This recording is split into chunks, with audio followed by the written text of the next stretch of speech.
একটা কথা বলে দিই আপনাদের, আমাদের গাইঘাটা থেকে শুরু করে মতুয়া বাড়ি থেকে শুরু করে মতুয়া সমাজের মানুষ অনেক চিন্তিত, স্বাভাবিক চিন্তার বিষয়। তবে আমি আপনাদের একটা কথা বলে যাই, ভোটের সাথে যারাই চিন্তিত হচ্ছেন, এই ভোট দেওয়া গণনা ফর্মের সাথে সিটিজেনশিপের কোনো সম্পর্ক নাই। এই বিজেপি তৃণমূল মিলে মানুষকে বোকা বানাচ্ছে। বিজেপি তৃণমূল মিলে হিন্দু মুসলমানের মধ্যে ঐক্যের সর্বনাশ ঘটাচ্ছে। এই বিজেপি তৃণমূল মিলে মানুষ ওদের জাঁতা কলে আমাদেরকে পিষতে চাইছে। তাই বার হয়ে আসতে হবে, কে হিন্দু কে মুসলমান দেখার দরকার নেই। ওদের জাঁতা কল থেকে ওরা যেভাবে আমাদের বোকা বানাচ্ছে তার থেকে বেরিয়ে আসতে হবে। আমাদের অধিকার আমাদের বুঝে নিতে হবে। কোনো বিএলও যদি, বুথ লেভেল অফিসার যদি আপনার বাড়িতে গিয়ে আপনার নাগরিকত্বের প্রমাণপত্র চাই, সঙ্গে সঙ্গে বলবেন একটু দাঁড়ান, আপনি শুধু ভিডিওটা বলবেন অন করছি, তোমার কত সাহস আছে আমার নাগরিকত্বের প্রমাণ চাইছো, তুমি আমাকে রেকর্ড করবো, সেটা একবার বলো। পারবেন তো? সে নবশূদ্র হতে পারে, মতুয়া হতে পারে, দলিত হতে পারে, মুসলমান হতে পারে, যারও বাড়ির সামনে গিয়ে যদি কোনো অফিসার বলে, আপনি ইলেকশন কমিশনের অফিসার, যে আপনার নাগরিকত্বের প্রমাণ আমাকে দিতে হবে, তারই ভোটার লিস্টে নাম তুলবো, সঙ্গে সঙ্গে বলে দেবে তুমি তো কোন বাচ্চা, তুমি যে দপ্তরে থেকে এসছো সেই দপ্তরের চিফ, ইলেকশন কমিশন অফ ইন্ডিয়ার চিফেরও ক্ষমতা নাই, রাইট নাই, অধিকার নাই আমার নাগরিকত্ব চেক করার। কি বলছি বুঝতে পেরেছেন? ইলেকশন কমিশন অফ ইন্ডিয়ার কাজ কি? ইসিআর কাজ কি? ইসিআর কাজ 18 বছর হয়ে গেছে, নতুন ভোটার লিস্টে নাম ঢুকাও। ভোটার মারা গেছে, নাম বাদ দিয়ে দাও। আমার এই এখানে আচ্ছা, এর পাশের বিধানসভার নাম কি?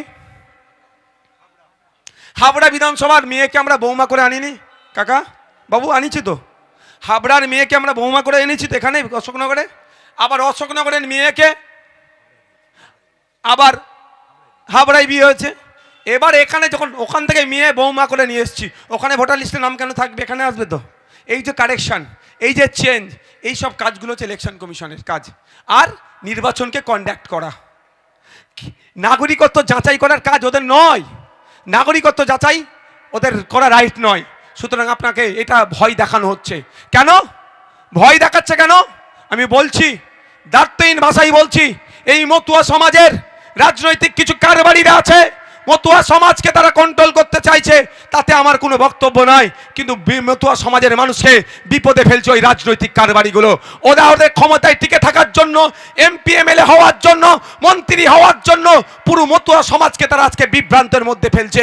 শুনছিলাম কে বলছে যদি নাম কাটা যায় 2-4 বার ভোট দিতে পারবেন না, তারপরে সিএ এর মাধ্যমে আবার ঢুকে যাবে। কেন বলতে পারছে না? তুমি কেন্দ্রীয় মন্ত্রী, তোমার বলার দরকার একটা মতুয়ার নাম কাটতে দেবো না আমরা। এটা বলার দরকার নয়, এটা বলার দরকার ছিল। তার পরিবর্তে কি বলছে? সিএ এর মাধ্যমে তোমার নাম ঢুকিয়ে নিয়ে হবে। যারা মতুয়া সমাজের মানুষ আছেন, আমার ভিডিওটা শুনছেন, আমি বলবো ওই রাজনৈতিক কারবারিদের পাল্লাই পড়বেন না। ভাত ভিত দুটোই আপনাদের যাবে। কারণ সিএ বলা হচ্ছে কি, ধর্মীয় কারণে উৎপীড়ন হয়ে আসলে তাকেই নাগরিকত্ব দেওয়া হবে। এবারে বলুন আমার মতুয়া ভাইরা, আমি সত্য মিথ্যা আমি বলার প্রয়োজন নেই, আপনি যে ধর্মীয় কারণে উৎপীড়ন হয়ে এসছেন, এটা কি শান্তনু ঠাকুর ঠিক করে দেবে? এটা কি মমতা বালা ঠাকুর ঠিক করে দেবে? এটা তো নয়। কাগজ হবে, আছে তো আপনার কাছে, কেন ওদের পাল্লাই পড়ে আপনি সিএ এর জন্য অ্যাপ্লাই করবেন? অলরেডি আপনি দেশের নাগরিক, ভোট দিচ্ছেন, সরকারি চাকরি করছেন, সরকারি বাসের ফ্যাসিলিটি দিচ্ছেন, সরকারি স্কুলে চাকরি করছেন, সরকারি স্বাস্থ্য কেন্দ্রের পরিষেবা নিচ্ছেন। যদিও সরকারি শিক্ষা ব্যবস্থা, স্বাস্থ্য ব্যবস্থা ধ্বংস হয়ে গেছে, তারপর আমি বলছি, তো আপনি আর আমি দুজনেই ভাই ভাই, দুজনেই দেশের নাগরিক। সেই আমরা যখন রাইট আছে, তারপরে ওদের পাল্লাই পড়ে কেন? ও আপনাকে কি করছে? গোমরাহ বানাচ্ছে। ও আপনাকে ভুল বুঝিয়ে শুধু এই জন্যই ভুল বোঝাচ্ছে কি, কেউ রাজ্যসভার এমপি হবে তো কেউ লোকসভার এমপি হওয়ার জন্য। আর আপনার আমার গরিব সাদাসিধে সরল সহজ মতুয়া ভাইগুলোর কি হচ্ছে? আতঙ্কিত হচ্ছে। তাই আমি এখানে এসে বলে যাই, এবার বলুন, সিএ অ্যাপ্লিকেশনে শুনছি নাকি 800 টাকায় নাগরিকত্ব বিক্রি হচ্ছে আর 20 টাকায় ফর্ম। খারাপ লাগছে আমার, পেপারে বেরিয়েছে 800 টাকায় নাগরিকত্ব বিক্রি হচ্ছে আর 20 টাকায় ফর্ম ফিল আপ। বুঝতে পারছেন? পুরো বুকা বানাচ্ছে। ঐক্যবদ্ধ হন, মতুয়া সমাজ ঐক্যবদ্ধ হন, নশূদ্র সমাজ ঐক্যবদ্ধ হন, দলিত সমাজ ঐক্যবদ্ধ হন। আমরা প্রশ্ন করব যখন নাগরিক, এটা নাগরিকত্বের প্রশ্ন নয়, তারপরেও বলছি সিএ এর সাথে নাগরিক, এসআইআর সাথে নাগরিকত্বের ব্যাপার নেই, তারপরেও বলছি ঐক্যবদ্ধ হন। যারা কাগজ চাইতে আসবে তাদের বলবো আগে তুমি কাগজ দাও। এই এসআইআর এর গল্প শোনাচ্ছে না এখানে আওয়াজ হচ্ছে, মমতা বালা ঠাকুর সিএ এর গল্প শোনাচ্ছে। যদি শোনাই শান্তনু ঠাকুর, সুব্রত ঠাকুর মহাশয়, তাদেরকে সম্মান দিই ঠাকুর পরিবারের সন্তান হিসাবে, তাদেরকে আমি সম্মানে একটুও ত্রুটি রাখবো না। কারণ হরিচাঁদ ঠাকুর, গুরুচাঁদ ঠাকুরের যে অবদান মতুয়া সমাজের জন্য, সেই অবদানকে সামনে রেখে আমি সেই পরিবার, তার হরিচাঁদ ঠাকুর, গুরুচাঁদ ঠাকুরের রক্ত তাদের গায়ে বইছে, সেই জায়গায় আমি তাদেরকে একটু অসম্মান করব না। কিন্তু একজন মানুষ হিসাবে আমি সুব্রত ঠাকুরদের কাছে চ্যালেঞ্জ দিচ্ছি, আমি শান্তনু ঠাকুরদের বলছি, আগে আপনারা সিএ ফর্মটা সাবমিশন করে আমাদেরকে প্রমাণ দেখান, তারপরে সরল সাদাসিধে নিরহ মতুয়াদেরকে বলবেন সিএ ফর্ম ফিল আপ করতে। কি বলছি বুঝতে পারছেন? বলবেন আগে সুব্রত ঠাকুর, শান্তনু ঠাকুর মহাশয়দেরকে বলুন, ঠাকুর বাবু আগে আপনারা ফিল আপ করুন, তো খোঁজ নিয়ে দেখুন ফিল আপ করেছে কি করেনি। ঠাকুর পরিবারের সন্তান হিসেবে আমি রেসপেক্ট করি, ওখানে একটু আমার অসম্মান তাদের করব না, কিন্তু বাস্তব কথার সাথে মিলে আসতে হবে। তাহলে বোকা বানানো হচ্ছে আমাদেরকে। ঠিক একইভাবে মমতা ব্যানার্জি প্রায় 90,000 অফিসার দিল, বুথে বুথে পৌঁছে যাচ্ছে, booth level officer, supervisor, ERO, এই আরও দিয়ে তাড়াতাড়ি দ্রুততার সাথে যাতে এসআইআর হয় তার ব্যবস্থা করছে। আবার কলকাতায় নেবে কি বলছে এসআইআর এর বিরুদ্ধে। আমি একটা বলতে চাই, এতক্ষণ হয়তো মমতা ব্যানার্জির বাড়িতে এই গণনা ফর্ম পৌঁছে গিয়েছে, মমতা ব্যানার্জি মিডিয়া ডেকে, অভিষেক ব্যানার্জি মিডিয়া ডেকে গণনা ফর্ম আগে ছিঁড়ে ফেলুক, তারপরে নওশাদ সিদ্দিকী এসআইআর এর বিরুদ্ধে নামবে। পারবে? বার খাওয়াচ্ছে কাকে? চাপ মানে লাপিয়ে লাপিয়ে তোলার ব্যবস্থা কাকে করছে? আপনার মতো সাধারণ মানুষকে। যদি মমতা ব্যানার্জি সত্যিকারের এসআইআর এর বিরুদ্ধে হয়, তাহলে ওই গণনা ফর্ম ছিঁড়ে ফেলে দিক। ভুল বলছি না কি গো ভাই? ভুল বলছি? সাপ হয়ে কামড়ানো, ও যাবে ঝাড়া। আর একটা কি বলে বরের ঘরের মাসি আর খুনের ঘরের পিসি। উনি তাড়াতাড়ির জন্য এসআইআর হওয়ার জন্য কি করছে, অফিসার দিয়ে দিল এসআইআর। এবার এখন যখন এবার আমরা প্রশ্ন করছি এসআইআর এসআইআর এসআইআর, আপনি বলেছিলেন করতে দেবো না, ঘিরাও করবে, হ্যান করবো, ত্যান করবো, তখন কি দেখছি কলকাতাতে একটা র্যালি বার করেছে। কারা এসে উপস্থিত হয়েছে? বলছে এসআই, যাদেরকে ডেকে আনা হয়েছে কাউকে বলছে নাগরিকত্ব দেবে, 15 বছরের বাচ্চা ছেলে তাদেরকে ডেকে নিয়ে এসে হাজির, যারা এখন ভোটার লিস্টের নামই উঠেনি তাকে নিয়ে এসে হাজির। আমি আপনাদেরকে একদম সহজ ভাষায় বলছি, তো যদি সত্যিকারের মমতা ব্যানার্জি এসআইআর এর বিরুদ্ধে হয়, যে অরিজিনাল যে ফর্ম দুটো বাড়ি বাড়ি থেকে দুটো করে ফর্ম দিচ্ছে, তো ওই দুটো ফর্ম মমতা ব্যানার্জি মিডিয়া ডেকে কি করুক, ছিঁড়ে ফেলে দিক আর অভিষেক ব্যানার্জি, তারপরে নওশাদ সিদ্দিকী মমতা ব্যানার্জির সাথে ওই রাস্তায় হাঁটবে, এসআইআর হতে দেবো না। তাহলে ভাই দুধকে দুধ পানিকে পানি হবে। আপনারা অবাক হবেন, রাস্তায় নেবে প্রতিবাদ করবে কে? পাবলিক, যারা সরকারে নাই। সরকারের কাজ কি রাস্তায় নামুক, আমি না বলছি না। সরকারের কাজ কি হবে? প্রথম, তৃণমূল তো সরকারে আছে ভাই, হ্যাঁ, 200-র ওপরে তাদের বিধায়ক, রেজুলেশন পাস করাতে পারে, তো এসআইআর পশ্চিমবাংলায় করতে দেবো না।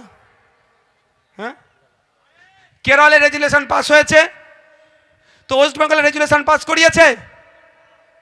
ওখানে রেজুলেশন পাস করলেই তো হয়তো পরিবারের কেউ গ্যারেজ হয়ে যেতে পারে। কেন বুঝতে পারছে না? পরিবারের লোককে বাঁচানোর জন্য এত মানুষকে, 10.5 কোটি মানুষকে চিন্তায় ফেলে দিয়েছে। তো আমরা 10.5 কোটি মানুষকে প্রস্তুত নিতে হবে, আমরা আমাদের পরিবারকে বাঁচাবো। ওই কালীঘাটের ব্যানার্জি পরিবারের কি হচ্ছে আমাদের দেখার সময় নয়। আমরা সংবিধান প্রদত্ত অধিকার নিয়ে আমরা মাথা তুলে বাঁচবো। কারো দয়াতে না, মোদিজির দয়াতে না, মমতা ব্যানার্জির দয়াতে আমরা ভারতবর্ষে আছি। আমরা আমাদের পূর্বপুরুষের লড়াই করে ব্রিটিশদের তাড়িয়েছি, ব্রিটিশদের তাড়িয়ে আমরা এখানে আছি।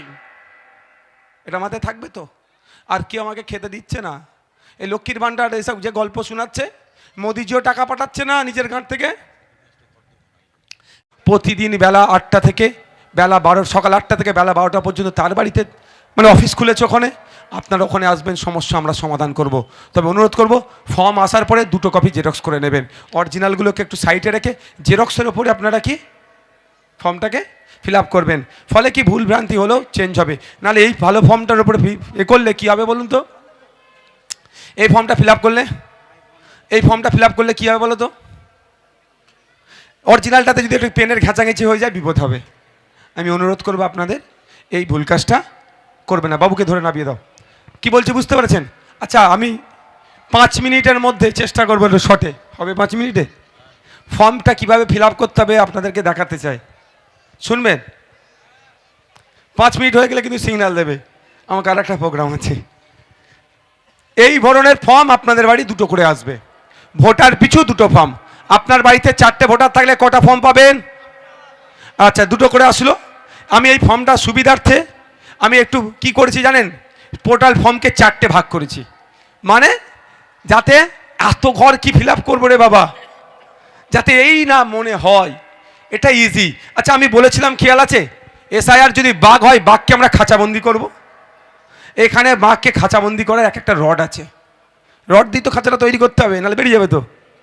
একটা রড আছে, সেটা খাঁচায় বাঘকে বন্দি করা যাবে, অর্থাৎ এসআইআরকে বন্দি করে নেবো, পকেটে ভরে নেবো আমরা এসআইআরকে, কোনো অসুবিধা নেই। তাহলে এইটা আমি 5 মিনিটে আপনাদের বোঝানোর চেষ্টা করছি।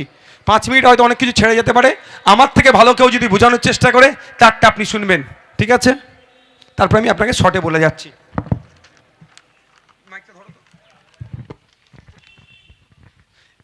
এই ফর্মটাকে আমি 4টে পার্ট করছি আপনাদের সুবিধার্থে, যাতে আপনারা সহজেই এই ফর্মটাকে আপনারা ফিল আপ করতে পারেন, ভয় না পেয়ে।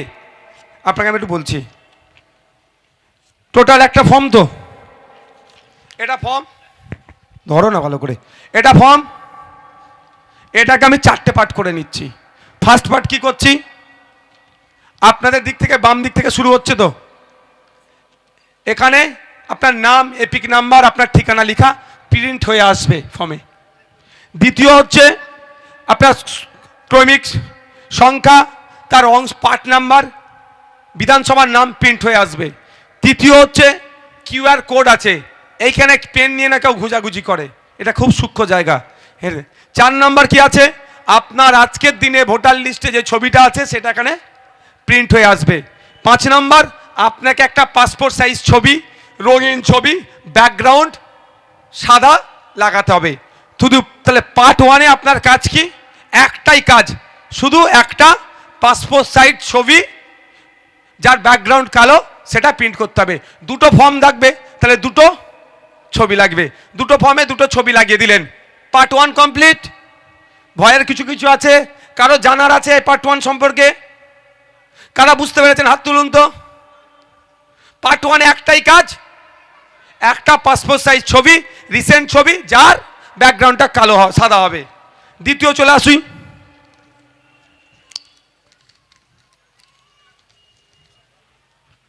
ফর্ম এটা পার্ট 1 ভর্তি ফিল আপ হয়ে গেল। পার্ট 2 কি করবেন? পার্ট 2 কোথায়? এই জায়গায় পার্টটা, তাই তো? এই জায়গাটা নাকি এখানে দেখবেন 2 পার্ট আছে, এইদিকে লেখা আছে, তারপরে একটা ঘর কাটা, এইদিকটা ফাঁকা আছে। ফিল আপটা কোথায় হবে? এই যে ফাঁকা জায়গাটা আছে, এখানে কি দেওয়া আছে? জন্ম তারিখ, মাস, সাল ঢুকিয়ে দেবেন। তারপরে কি আছে? আধার নাম্বার। যদি আধার কার্ডে ইচ্ছা আছে, ঐচ্ছিক বিষয়, আপনি ইচ্ছা করলে দিতে পারেন, নাও পারেন, তবে আমার বক্তব্য আমি দেবো, আমার যেটা আমি ফিল আপ করবো আমি দেবো। আমি চোর ডাকাত গুন্ডা মস্তান ভোট চোর নয়, আমি ভোট চোর নয়, মানুষ মারা খুনিও নয়, আমি হিনিয়াস ক্রাইমও করিনি, নোটোরিয়াস ক্রিমিনাল লিস্টে আমার নাম নেই।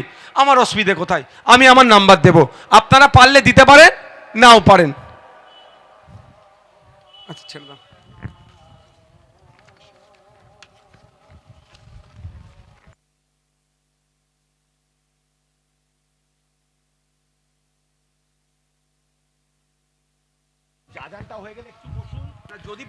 যদি আপনারা বসতে চান 5 মিনিট বসতে পারেন, ভাইজান নামাজের পরে 5 মিনিট বলবেন।